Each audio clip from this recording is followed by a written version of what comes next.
Assalamu alaikum, dear student. Welcome to I am Chemist. This is unit number 10 from Star Academy's practice exercise जो है इसकी solution को हम देखने वाले हैं। लेकिन इससे पहले मैं आपको ये बताता चलूँ कि अगर आपने जो किप्स की वीडियो थी जो मैंने केमिकल बॉन्डिंग की बनाई थी, तकरीबन 1.5 घंटे की वीडियो है, अगर वो नहीं देखी तो आप ये वीडियो ना देखें। उसकी वजह यह है कि वहाँ पे जो कॉन्सेप्ट्स हैं वो दोबारा से यहाँ पे कुछ रिपीट हो रहे हैं। अगर आपको वो वाले कॉन्सेप्ट्स नहीं पता, उसके ऊपर मैंने 1.5 घंटा लगाया है और 1.5 घंटे लगाने का मकसद आप समझ सकते हो कि अगर 50 MCQs आप 1.5 घंटे में देखते हो तो आपको कितना नॉलेज मिलेगा। तो आप वो वाली वीडियोस पहले लाजमी देख के आएँ और उसके बाद आप इस वीडियो के ऊपर आए। मैंने आपको क्लियर कट पहले से बता दिया है, फिर बाद में गिला ना करना कि सर ने बताया नहीं था। तो आप पहले वो वीडियो देखें, उसके बाद हम जो है तो ये वाली वीडियो आपके साथ शेयर कर लेंगे। बल्कि मैं शेयर कर ही रहा हूँ, लेकिन ये है कि आपने क्या करना है कि पहले वो वीडियो लाजमी देखनी है। और वो वीडियो देखने के लिए आपने करना क्या है, चैनल के प्ले लिस्ट पर जाए, वहाँ पे आपको किप्स एकेडमी प्रैक्टिस सीरीज़ के नाम से कोई प्ले लिस्ट मिल जाएगी। उसके अंदर कंप्लीट केमिकल बॉन्डिंग वाली वीडियो देखनी है आपने। केमिकल बॉन्डिंग की 2 वीडियोज़ हैं, एक केमिकल बॉन्डिंग है, दूसरी कंप्लीट केमिकल बॉन्डिंग जो 1.5 घंटे की तकरीबन वीडियो है। आप वो देखें तो इंशाल्लाह आपको बहुत ज़्यादा हेल्प होगी। उसके बाद फिर आपने ये वाली वीडियो देखना स्टार्ट कर लेनी है। जिस तरह आप सर आलोक पांडे के वीडियो देखते हैं, वो तकरीबन 1-2 घंटे की वीडियोज़ होती हैं, लेकिन वो देखने के बाद आपको बुक वगैरह रीड करने की ज़रूरत नहीं पड़ती है। तो इसी तरह इंशाल्लाह मेरी वीडियोज़ भी होती है। मेरी वीडियोज़ बहुत लेंथी होती हैं, बहुत ज़्यादा लेंथी। बहुत सारे स्टूडेंट्स ये कहते भी हैं कि सर आप थोड़ी शॉर्ट वीडियोज़ बनाया करें, लेकिन मैं कहता हूँ कि नहीं, जब बनानी है तो एक ही दफ़ा बंदा बनाए और उसके अंदर सारा के सारा इनपुट जो है वो डाल दें। लेकिन ये कि अगर सेम टॉपिक हो उसके अंदर दोबारा से करना, वो फिर ये होता है थोड़ा सा ऑकवर्ड सा लगता है ना हमें भी और आप लोगों को भी। तो ये केमिकल बॉन्डिंग का चैप्टर स्टार्ट करने से पहले आप वो वाली वीडियोज़ ज़रूर देखें। MCQ number 1, which of the following bond is not present in ammonium chloride. अब हमारे पास इमोनियम क्लोराइड है, कहते हैं इसके अंदर कौन सा ऐसा बॉन्ड है जो कि प्रेजेंट नहीं है। तो देखें, जब हम बात करते हैं इमोनियम क्लोराइड की, तो इमोनियम क्लोराइड का स्ट्रक्चर कुछ यूँ होता है, NH4 और Cl नेगेटिव। ठीक है, दिस इज़ द चार्जेस। ठीक है, पॉजिटिव नेगेटिव चार्ज होते हैं इनके ऊपर। अगर चार्ज इसका मतलब इसके अंदर आयोनिक बॉन्ड प्रेजेंट है। उसके बाद दूसरा बॉन्ड है, अगर हम देखते हैं इसका एमोनियम की बात करते हैं, तो एमोनियम के अंदर क्या होता है, यहाँ पे ये 3 आपको बॉन्ड नज़र आ रहे हैं। यहाँ पे नाइट्रोजन और हाइड्रोजन अपने इलेक्ट्रॉन्स क्या कर रहे हैं, शेयर कर रहे हैं। और शेयरिंग से जो बॉन्ड बनता है that is known as covalent bond. तो इसका मतलब है इसके अंदर कोवेलेंट बॉन्ड भी प्रेजेंट है। उसके बाद यहाँ पे होता है प्रोटॉन। ठीक है, उसके पास कुछ भी नहीं, इलेक्ट्रॉन्स नहीं है। एमोनियम के पास होता है लॉन पेयर, और ये लॉन पेयर उसको डोनेट कर देता है। और जो डोनेट करने के बाद जो बॉन्ड बनता है that is known as coordinate covalent bond, जिसको आप डेटिव बॉन्ड भी कहते हो, जो आपको मैं किप्स में डिटेल से बता चुका हूँ। 3-4 एग्जाम्पल्स मैंने आपको वहाँ पे कराई है, तो ये भी प्रेजेंट होता है।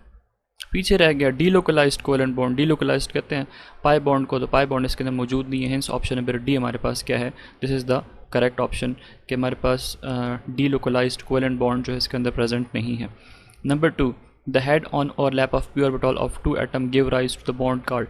कहते हैं जब हमारे पास हेड ऑन ओवरलैपिंग होती है, ठीक है, आपके पास एस ऑर्बिटल है, उसने एस के साथ ओवरलैप किया तो उसे क्या बनेगा, we will get sigma bond. S है, उसने पी के साथ ओवरलैप किया, पी डम्बल शेप में होता है, तो आपके पास क्या बनेगा, इस तरह का ऑर्बिटल यहाँ पे ओवरलैपिंग होगी तो इससे सिग्मा बॉन्ड बनेगा। इसी तरह आपके पास पी ऑर्बिटल है, पी ऑर्बिटल है, जिस तरह आपको मैंने फ्लोरीन और क्लोरीन के साथ वो बताया था बॉन्डिंग में, तो यहाँ पे भी क्या होता है कि यहाँ पे हेड ऑन ओवरलैप हो जाती है और यहाँ पे हमारे पास शेयरिंग हो जाती है, इसी भी क्या बनेगा, सिग्मा बॉन्ड बनेगा। तो जब कभी S S S P P P overlap करते हैं, लीनियर ओवरलैप, तो उससे हमारे पास जो बॉन्ड बनता है that is known as sigma bond. और जो साइडवेज ओवरलैप से बनता है उसमें हमारे पास क्या होता है, पाई बॉन्ड की फॉर्मेशन होती है। पाई बॉन्ड जिस तरह फॉर एग्जांपल ये अनहाइब्रिडाइज पी ऑर्बिटल है, वो साइडवेज आके एक दूसरे के साथ ओवरलैप कर लेते हैं। तो यहाँ से जो बॉन्ड बनेगा that is the pi bond. Ionic bond में क्या होता है, एक एटम जो है तो अपने इलेक्ट्रॉन ट्रांसफ़र कर देते हैं दूसरे के अंदर, और जो ट्रांसफ़र करते हैं उसके ऊपर पॉजिटिव चार्ज आता है, जो उससे ले रहा होता है उसके ऊपर नेगेटिव चार्ज आता है, तो पॉजिटिव नेगेटिव आयन की फॉर्मेशन हो जाती है। मेटालिक बॉन्डिंग जो होती है फ्री इलेक्ट्रॉन्स की वजह से होती हैं। Number 3, most reactive among the following is. अब इसमें से बताना है कि सबसे ज़्यादा रिएक्टिव कौन सा है। The first is lithium, calcium, magnesium and sodium. तो अगर आप देखो तो लिथियम और सोडियम जो है वो ग्रुप 1A से बिलोंग करते हैं। उसके बाद मैग्नीशियम और कैल्शियम जो है ग्रुप 2A से बिलोंग करते हैं। ये अल्कली मेटल्स हैं और ये जो है अल्कलाइन अर्थ मेटल है। तो अल्कली मेटल्स में अगर आप लिथियम को देखो तो लिथियम की रिएक्टिविटी बहुत कम होती है। सोडियम की अगर आप रिएक्टिविटी देखो उससे ज़्यादा होती है थोड़ी सी। और अगर आप इनके साथ कंपेयर करते हैं तो इनसे सोडियम की रिएक्टिविटी ज़्यादा होती है, क्योंकि इसके वैलेंस के अंदर कितने इलेक्ट्रॉन्स हैं, 1s2 2s2 2p6 3s1, इसके अंदर एक इलेक्ट्रॉन है। मैग्नीशियम और कैल्शियम के पास 2 इलेक्ट्रॉन्स होते हैं, तो यहाँ पे एक इलेक्ट्रॉन इसका लूज़ करवाना ईजी होता है। ठीक है, तो इसका मतलब है इसकी रिएक्टिविटी जो है वो ज़्यादा है। तो ऑप्शन नंबर डी हमारे पास क्या होगा, करेक्ट होगा। यही भी हमारे पास रिएक्टिव ज़्यादा होते हैं, लेकिन इनके केस में 2 इलेक्ट्रॉन्स बैलेंस के अंदर होते हैं। जैसे अगर आप मैग्नीशियम की बात करते हैं, मैग्नीशियम का एटॉमिक नंबर होता है 12, तो 1s2, 2s2, 2p6, 3s2, valence के अंदर 2 इलेक्ट्रॉन्स हैं। उसके बाद हमारे पास है number 4, which molecule is least ionic. अब इसमें से बताना है कि लीस्ट आयोनिक कौन से वाला है। तो याद रखें कि आयोनिक कैरेक्टर हम देखते हैं इलेक्ट्रोनेगेटिविटी के बेस पे, जो इलेक्ट्रोनेगेटिव ज़्यादा होगा और इलेक्ट्रोपॉजिटिव ज़्यादा होगा। अगर हमारे पास इलेक्ट्रोपॉजिटिव है वो ज़्यादा है और इलेक्ट्रोनेगेटिव एटम उसके साथ मौजूद है, इलेक्ट्रोपॉजिटिविटी ज़्यादा है एटम की और उसके बाद इलेक्ट्रोनेगेटिविटी दूसरे एटम की ज़्यादा है, तो हमारे पास वो क्या होंगे, वो ज़्यादा आयोनिक होंगे। जैसे हमारे पास सीजियम है, आपको मैंने आयोनिक बॉन्डिंग में पढ़ाया था कि सबसे ज़्यादा इलेक्ट्रोपॉजिटिव कौन सा है, पीरियोडिक टेबल का एलिमेंट दैट इज़ सीजियम, और सबसे ज़्यादा इलेक्ट्रोनेगेटिव कौन सा है, दैट इज़ फ्लोरीन। तो जब कभी इनकी कम्बिनेशन होगी तो हमारे पास सबसे ज़्यादा आयोनिक कैरेक्टर इनका होता है। पूरी पीरियोडिक टेबल में जब सीजियम फ्लोराइड की फॉर्मेशन होती है तो हमारे पास इसके अंदर सबसे ज़्यादा आयोनिक कैरेक्टर होता है। यहाँ पे कह रहे हैं लीस्ट आयोनिक, तो लीस्ट आयोनिक इसके अंदर भी ज़्यादा होगा, इसके अंदर भी ज़्यादा होगा, क्योंकि ये मेटल है और ये मेटल है, ठीक है। जब कभी आयोनिक कैरेक्टर की बात करते हैं तो मेटल जो है उसकी लो आयोनाइजेशन एनर्जी होनी चाहिए। आयोनाइजेशन एनर्जी कौन सी होती है, जो आप उसका इलेक्ट्रॉन इजीली रिमूव कर सकते हो, और इलेक्ट्रोनेगेटिविटी जो है वो हायर होनी चाहिए। तो यहाँ पे आपके पास है हाइड्रोजन फ्लोराइड और यहाँ पे रह गया हाइड्रोजन क्लोराइड, 2 तो ओमिट हो गया, सोडियम क्लोराइड और ये जो सीजियम फ्लोराइड है ये तो ओमिट हो गए, इनका कैरेक्टर ज़्यादा होता है। पीछे रह गया HCl और HF। तो HF की इलेक्ट्रोनेगेटिविटी बहुत ज़्यादा, फ्लोरीन की इलेक्ट्रोनेगेटिविटी बहुत ज़्यादा होती है एज़ कम्पेयर टू HCl की इलेक्ट्रोनेगेटिविटी कम होती है, हेंस ऑप्शन नंबर सी हमारे पास करेक्ट होगा। इसके अंदर जो आयोनिक कैरेक्टर होगा वो लीस्ट होगा, और सबसे ज़्यादा किसके अंदर होगा, सीजियम फ्लोराइड के अंदर, फिर सोडियम क्लोराइड के अंदर, फिर हाइड्रोजन फ्लोराइड के अंदर कम होगा, और सबसे कम किसके अंदर होगा, HCl।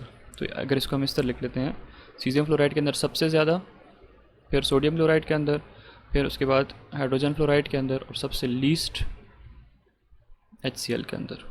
Number 5, which of the following molecule has a pyramidal structure. अब इसमें से बताना है कि पायरामिड का स्ट्रक्चर किसका होता है। तो ऑप्शन नंबर बी हमारे पास करेक्ट है। इमोनियम मॉलिक्यूल का स्ट्रक्चर कुछ ही होता है। एक इसके पास क्या होता है, लॉन पेयर ऑफ इलेक्ट्रॉन, जो आपको मैं किस में बता चुका हूँ, अरे मैं कह रहा हूँ ना कि बता चुका हूँ, तो वाकई में बता भी चुका हूँ मैं। मतलब कुछ लोग होते हैं ना कि अपनी वीडियोस को प्रमोट करने के लिए बता रहे होते हैं, सो मैं एफर्ट्स कर चुका हूँ। सो ये आपके पास क्या है, this is pyramid structure, so option number B हमारे पास करेक्ट है। और मीथेन का स्ट्रक्चर किस तरह होता है, मीथेन में ये स्ट्रक्चर होता है, कोई लॉन पेयर ऑफ इलेक्ट्रॉन नहीं होता, CH4, ये टेट्राहेड्रल स्ट्रक्चर है। वाटर के अंदर बैंड स्ट्रक्चर होता है, ठीक है, 104.5। और उसके बाद C2H4 क्या बनेगा यार, हाँ ये बनेगा इथीन के मॉलिक्यूल में क्या होता है, ये इस तरह ट्रायंगल बन जाता है, ठीक है। यहाँ पे भी इसकी ट्रायंगुलर ज्योमेट्री होती है। सो हमसे क्या पूछ रहा है, पायरामिड, तो पायरामिड हमारे पास अमोनिया के अंदर बनता है। नंबर 6 के अंदर हमसे क्या पूछ रहा है, in which molecule all atom are coplanar. Coplanar का मतलब है एक प्लेन के अंदर रहना। सो ऑप्शन नंबर सी हमारे पास क्या है, करेक्ट है, BF3, ठीक है। ये आपके पास क्या है, दिस इज़ द BF3, और इसके अंदर हाइब्रिडाइजेशन कौन सी है, that is sp2 hybridisation. Tricks आपको मैंने बताई हुई हैं किप्स वाली वीडियो के अंदर, और इसके अंदर क्या होता है, सारे के सारे एंगल 120 डिग्री के होते हैं। बाकी अगर आप देखते हो मीथेन का स्ट्रक्चर यहाँ पे ड्रॉ किया, yes this is tetrahedral geometry. Ammonia का ड्रॉ किया, इसमें क्या होता है, पायरामिड शेप होती है। PH3 में अगर आप देखो तो PH3 का भी एमोनिया की तरह होता है। फॉस्फोरस और नाइट्रोजन सेम ग्रुप से बिलोंग करते हैं, तो जिस तरह एमोनिया के ऊपर एक लॉन पेयर है, उस तरह फॉस्फोरस के ऊपर भी एक लॉन पेयर ऑफ इलेक्ट्रॉन होता है, तो इसकी ज्योमेट्री भी जस्ट लाइक एमोनिया होती है। सो ऑप्शन नंबर सी है, कोप्लेनर के सारे एटम जो है एक प्लेन के अंदर मौजूद होते हैं। Number 7, total number of valence electron in methane is, CH4 को हम कहते हैं मीथेन। ये बहुत ट्रिकी सा सवाल है। कार्बन का जो होता है एटॉमिक नंबर कितना होता है, 6, 1s2, 2s2 और 2p2। This is the first shell और this is the second shell. Second shell को हम क्या कहते हैं, this is the valence shell, ठीक है। और यहाँ पे हाइड्रोजन का एटॉमिक नंबर होता है 1, तो इलेक्ट्रॉनिक कन्फिगरेशन हो जाएगी 1s1। ये इसका लास्ट, पहला और आखिरी सारा एक ही है।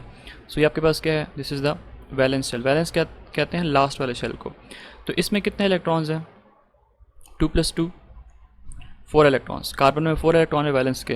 हाइड्रोजन में कितने हैं, 1 इलेक्ट्रॉन है, लेकिन हाइड्रोजन्स कितने हैं, CH4 4 है, तो हम 4 मल्टीप्लाई बाई हाइड्रोजन कर देंगे, तो 1 मल्टीप्लाई बाई 4 कर देंगे, तो ये कितना हो जाएगा, 4 मल्टीप्लाई बाई 1 4। और यहाँ पे कार्बन में भी कितने इलेक्ट्रॉन्स हैं, 4, तो 4 + 4 8 हो जाएंगे। अगर हम इसका इलेक्ट्रॉन डॉट स्ट्रक्चर बनाते हैं तो हमें पता है कार्बन के वैलेंस के अंदर कितने इलेक्ट्रॉन्स हैं, 4 वैलेंस इलेक्ट्रॉन, तो वो हमने लिख लिए। हाइड्रोजन जो है उसके पास एक एक इलेक्ट्रॉन होता है, तो ये हाइड्रोजन, ये हाइड्रोजन, ये हाइड्रोजन और ये हाइड्रोजन, इन सब को आप आपस में जोड़ दें। इलेक्ट्रॉन्स काउंट करते हैं, 2 4 6 और ये 8। सो ऑप्शन नंबर ए हमारे पास यहाँ पे क्या है, करेक्ट है। जो आपके पास स्टार एकेडमी की जो आंसर की है उसमें से आप देख सकते हो उसने लिखा हुआ है option number B. Option number B के अंदर है 10 इलेक्ट्रॉन्स। तो अब ये 10 इलेक्ट्रॉन्स कैसे हो सकते हैं, ये पूछ रहा है total number of valence electron. Valence electron बाहर के होते हैं, अगर हम टोटल की बात करते हैं तो 10 बनते हैं। तो 10 कैसे बनते हैं, ये 6 इलेक्ट्रॉन्स किसके होंगे, कार्बन के, और 4 इलेक्ट्रॉन्स 4 हाइड्रोजन एटम्स के हो जाएंगे, तो 10 इलेक्ट्रॉन्स हो जाएंगे। लेकिन यहाँ पे वैलेंस का पूछ रहा है, कार्बन के 2 जो हैं ये तो इनर शेल के अंदर है। Number 8, which covalent bond has highest ionic character. अब हमारे पास अगेन हाइड्रोजन फ्लोराइड है, हाइड्रोजन ब्रोमाइड है, हाइड्रोजन क्लोराइड है, वाटर है। कह रहा है कि इसमें आयोनिक कैरेक्टर सबसे ज़्यादा किसके अंदर होगा। सो ऑप्शन नंबर ए हमारे पास यहाँ पे करेक्ट होगा। वजह क्या है कि फ्लोरीन जो है इसकी इलेक्ट्रोनेगेटिविटी क्या है, ज़्यादा है। अगर इसकी इलेक्ट्रोनेगेटिविटी ज़्यादा है तो इसका मतलब है इसके अंदर आयोनिक कैरेक्टर जो है वो भी ज़्यादा होगा। Number 9, the number of bonds in a nitrogen molecule is. Nitrogen molecule के अंदर होता ये है कि नाइट्रोजन के वैलेंस में होते हैं 5 इलेक्ट्रॉन, दूसरे नाइट्रोजन के एटम में भी 5 वैलेंस इलेक्ट्रॉन्स होंगे। अब यहाँ पे ये और ये आपस में क्या कर लेते हैं, शेयरिंग कर लेते हैं, और हमारे पास क्या बनता है, ट्रिपल बॉन्ड बनता है। और ट्रिपल बॉन्ड में से हमें ये पता है कि जो दरमियान वाला बॉन्ड होता है, जो पहला बॉन्ड बनता है that is sigma bond. Above and below जो होते हैं these are the pi bond. तो इसका मतलब है एक हमारे पास सिग्मा बॉन्ड होगा और 2 पाई बॉन्ड्स होंगे। हेंस ऑप्शन नंबर सी हमारे पास यहाँ पे करेक्ट है। नेक्स्ट हमारे पास MCQ नंबर 10 है, the value of ionisation energy is maximum for. Ionisation energy कौन सी एनर्जी होती है, वो एनर्जी है जब आप किसी भी एटम का इलेक्ट्रॉन्स रिमूव करते हो, उसके लिए जो एनर्जी रिक्वायर्ड होती है that is known as ionisation energy. Boron का एटॉमिक नंबर होता है 5, तो 1s2 2s2 and 2p1 configuration है। नाइट्रोजन एटॉमिक नंबर होता है 7, तो 1s2 2s2 2px 2py and 2pz, तो ये हो जाएगा 4 5 6 और ये 7। कार्बन का एटॉमिक नंबर होता है 6, तो 1s2 2s2 2px 2py and 2pz, तो ये हो जाएगा 2 + 2 4, ये 5 और ये 6। ऑक्सीजन का एटॉमिक नंबर होता है 8, तो 1s2 2s2 2px 2py and 2pz, ये 4 ये 5 ये 6 ये 7 और ये 8 अपोजिट यहाँ पे आके पेयर्ड हो जाएगा। इसमें आपने फिर ख्याल रखना होता है फबोस प्रिंसिपल, पॉली एक्सक्लूजन प्रिंसिपल और हॉर्न रूल वगैरह का। अब अगर आप इसमें से देखो तो यहाँ पे पी ऑर्बिटल के अंदर 1 इलेक्ट्रॉन है, यहाँ पे पी ऑर्बिटल के अंदर 3 इलेक्ट्रॉन्स है, यहाँ पे पी ऑर्बिटल के अंदर 2 इलेक्ट्रॉन्स है और यहाँ पे 2 इलेक्ट्रॉन्स है। पी के अंदर मैक्सिमम इलेक्ट्रॉन्स आप कितने अकोमोडेट करवा सकते हो, 6 इलेक्ट्रॉन। अगर पी के अंदर 6 इलेक्ट्रॉन है या पी के अंदर 3 इलेक्ट्रॉन्स है तो वो कन्फिग्रेशन क्या होती है, बहुत ज़्यादा स्टेबल होती है। ठीक है, आपको पढ़ाया था ना आयनाइजेशन एनर्जी जो है वो डिपेंड करती है इलेक्ट्रॉनिक स्ट्रक्चर के ऊपर। अगर आपके पास ऑर्बिटल जो है वो कम्प्लीटली फिल्ड है या वो हाफ फिल्ड है तो वो बहुत ज़्यादा स्टेबल होते हैं। तो नाइट्रोजन के केस में क्या होता है, कन्फिग्रेशन हाफ फिल्ड है पी ऑर्बिटल की, तो यहाँ से इलेक्ट्रॉन रिमूव करना ईजी नहीं होता। अगर ईजी नहीं होता तो इसका मतलब है इसकी आयनाइजेशन एनर्जी जो है वो मैक्सिमम होगी। Number 11, geometry of water is similar to that of what. अगर आप बात करते हैं ज्योमेट्री ऑफ वाटर की, तो वाटर की ज्योमेट्री अभी इससे पहले आपको मैंने कहीं पे करवा दी है, यहाँ पे हम इसको दोबारा बना लेते हैं। वाटर की ज्योमेट्री कुछ ही होती है, this is the geometry of water 104.5। आप वेस्पर थ्योरी वगैरह में इसको देख सकते हो। तो इस तरह की ज्योमेट्री को आप कहते हो बैंड ज्योमेट्री या एंगुलर ज्योमेट्री कहते हैं इसको। ठीक है, वाटर की जो ज्योमेट्री होती है दैट इज़ बैंड ज्योमेट्री। अब कहते हैं सिमिलर किसके साथ होगी, सो ये जो हमारे पास ऑप्शन नंबर डी के अंदर आयन है नाइट्रोजन का, इसकी ज्योमेट्री जो है वो भी एग्जैक्टली होती है वाटर की तरह, जिसको हम एजेनाइड कहते हैं। ठीक है, इसका नाम क्या है, एजेनाइड आयन। आप इसको नेट पे देख सकते हो, एजेनाइड आयन है। और इसकी ज्योमेट्री जो है वो यूँ होती है कि नाइट्रोजन के ऊपर एक नेगेटिव चार्ज है ना, देखा आप -1 भी आपको नज़र आ रहा है, तो इसका मतलब है ये भी लॉन पेयर है। तो अगर ये लॉन पेयर है तो कंप्रेस करेगा इसको, और इसकी भी जो ज्योमेट्री होगी तकरीबन 104। इसका मतलब है इसकी ज्योमेट्री जो है वो बैंड या एंगुलर है। वाटर की जो ज्योमेट्री है वो भी बैंड एंगुलर है, हेंस ऑप्शन नंबर डी हमारे पास करेक्ट होगा। अगर आप बात करते हो टेन क्लोराइड की, SnCl2 is known as tin chloride. तो टेन क्लोराइड में क्या होता है कि ज्योमेट्री इस तरह तो होती है, लेकिन एक इसके ऊपर लॉन पेयर होता है। वहाँ पे क्या है, 2 लॉन पेयर है, यहाँ पे एक लॉन पेयर है। थोड़ा सा उसको कंप्रेस करेगा और आप देख सकते हो कि इसकी जो बॉन्ड एंगल है वो तकरीबन 94-95 डिग्री तक आ जाता है। उसके बाद मैग्नीशियम क्लोराइड की लीनियर ज्योमेट्री है, वजह मैग्नीशियम के ऊपर कोई लॉन पेयर ऑफ इलेक्ट्रॉन्स मौजूद नहीं होता। अगर नहीं है तो फिर बिल्कुल लीनियर इसकी ज्योमेट्री होगी, ठीक है। In case of magnesium chloride we have linear geometry. Mercuric chloride HgCl2 की भी क्या होती है, स्ट्रेट लीनियर ज्योमेट्री होती है। यहाँ पे मरकरी के ऊपर Hg जो है ना, दिस इज़ मरकरी, मरकरी के ऊपर कोई लॉन पेयर ऑफ इलेक्ट्रॉन मौजूद नहीं है। और याद रखें कि पीरियोडिक टेबल का वो वाहिद मेटल जो लिक्विड स्टेट में एग्जिस्ट करता है दैट इज़ मरकरी। आप इसको थर्मामीटर के अंदर देख सकते हैं, थर्मामीटर में लिक्विड फॉर्म में होता है। Number 12, which of the following molecule does not follow duplet और ऑक्टेट रूल। इसमें से हमने बताना है कि ऐसा कौन सा मॉलिक्यूल है जो डुप्लेट रूल भी फॉलो नहीं कर रहा या ऑक्टेट रूल जो है वो फॉलो नहीं कर रहा। सो डिफरेंट हमारे पास ऑप्शंस गिवन है। ऑप्शन नंबर 1 के अंदर है इमोनिया। तो इमोनिया का स्ट्रक्चर कुछ ही होता है, नाइट्रोजन के पास होते हैं कितने, एक लॉन पेयर ऑफ इलेक्ट्रॉन और 3 इसने बॉन्ड पेयर बना होते हैं। नाइट्रोजन के वैलेंस के अंदर होते हैं 5 इलेक्ट्रॉन, और हाइड्रोजन अगर आप इसके साथ अटैच कर देते हो, हाइड्रोजन के पास एक इलेक्ट्रॉन होता है। यहाँ पे शेयरिंग ऑफ इलेक्ट्रॉन होती है, कोवेलेंट बॉन्ड बन जाता है 1 2 3 बॉन्ड। तो यहाँ पे आप देख सकते हैं आपके पास क्या है, हाइड्रोजन का डुप्लेट कंप्लीट हो रहा है, ये भी डुप्लेट कंप्लीट, यहाँ पे डुप्लेट कंप्लीट। और नाइट्रोजन के अगर आप देखो तो नाइट्रोजन की ये बॉन्ड, ये 2 4 ये 6 और ये 8, यहाँ पे ऑक्टेट भी कंप्लीट है, डुप्लेट भी कंप्लीट है। तो ये तो ऑप्शन हो नहीं सकता। उसके बाद HCl है, HCl में क्लोरीन जो है उसके बैलेंस में होते हैं 7 इलेक्ट्रॉन, ग्रुप 7th A से बिलोंग करता है। हाइड्रोजन के पास होते हैं 1 इलेक्ट्रॉन, तो हाइड्रोजन का यहाँ पे डुप्लेट कंप्लीट हो रहा है और क्लोरीन का यहाँ पे ऑक्टेट कंप्लीट हो रहा है, तो ऑप्शन बी भी नहीं हो सकता।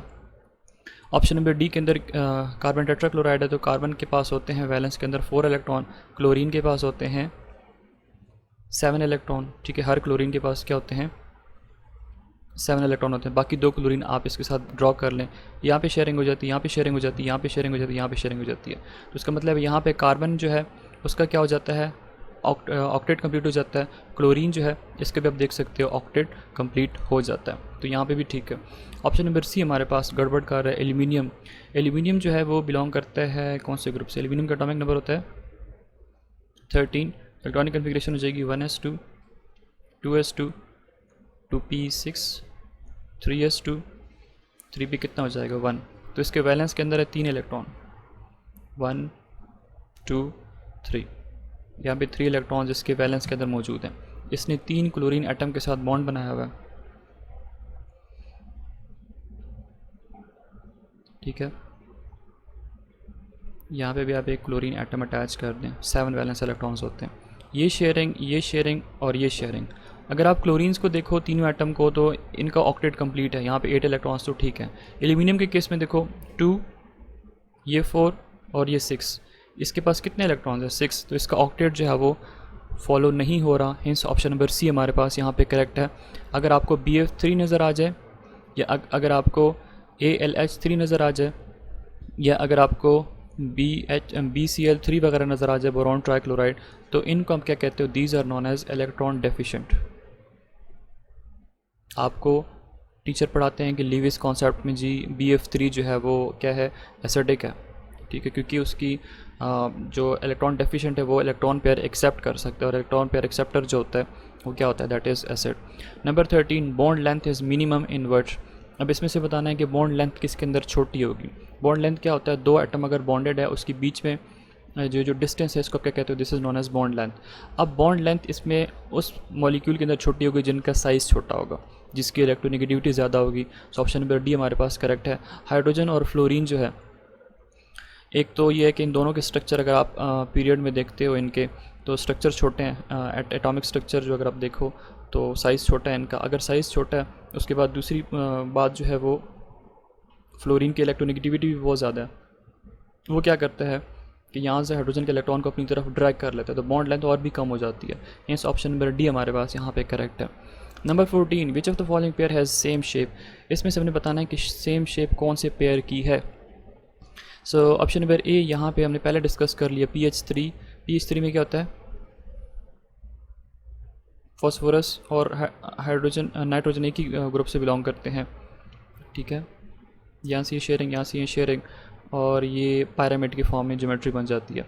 एमोनिया के केस में क्या होता है, एक नाइट्रोजन के ऊपर लॉन पेयर है, 3 ये बॉन्ड पेयर बना लेता है। आप इसको नेट में से देख सकते हैं, अच्छी वाली ज्योमेट्री इसकी। तो ये भी क्या होता है, पायरामिड ज्योमेट्री होती है। ऑप्शन नंबर ए हमारे पास करेक्ट है। BF3 में क्या होता है, BF3 जैसे अभी थोड़ी देर पहले हमने बना लिया था, परफेक्टली ट्रायंगुलर इसकी ज्योमेट्री होती है। लेकिन PCl3 की अगर आप बात करते हो, PCl3 में क्या होता है, एक lone pair of electron phosphorus के ऊपर मौजूद होता है। यहाँ पे कोई लॉन पेयर नहीं है, यहाँ पे एक lone pair of electron phosphorus के ऊपर मौजूद होता है। उसके बाद कार्बन डाइऑक्साइड की ज्योमेट्री हम लोगों ने डिस्कस की थी किप्स की सीरीज़ के अंदर। यहाँ पे क्या होता है, 180 डिग्री का एंगल होता है, बिल्कुल स्ट्रेट लीनियर ज्योमेट्री होती है। और सल्फ़र डाइऑक्साइड में क्या होता है, सल्फ़र डाइऑक्साइड में सल्फ़र है बीच में, और यहाँ पे 2 ऑक्सीजन आइटम होते हैं, सल्फ़र के ऊपर 2 लॉन पेयर ऑफ इलेक्ट्रॉन होते हैं, इसको कंप्रेस कर लेते हैं, तो इसकी ज्योमेट्री बेंड टाइप होती है। और हाइड्रोजन सल्फाइड में भी इसी तरह होता है, सल्फ़र के ऊपर 2 लॉन पेयर होते हैं, उसको कंप्रेस कर लेते हैं, तो ये लीनियर और ये बेंड और ये लीनियर, ये हमारे पास क्या है, इसकी ट्राइगोनल स्ट्रक्चर है, और ये पायरामिड टाइप बन जाता है। लेकिन इन दोनों की ज्योमेट्री है, दोनों क्या है, पायरामिडल होती है। मीन्स ऑप्शन नंबर ए यहाँ पे क्या है, करेक्ट है। So student, these were the first 14 MCQs from the star academies. बाकी की जो MCQs हैं वो नेक्स्ट वीडियो के अंदर डिस्कस करेंगे। अगर आपको वीडियो अच्छी लगती है तो प्लीज़ चैनल को सब्सक्राइब करें, और अगर मेरी स्पीड ज़्यादा लगी तो बता देना, हम स्पीड को मैं कम कर लूँगा।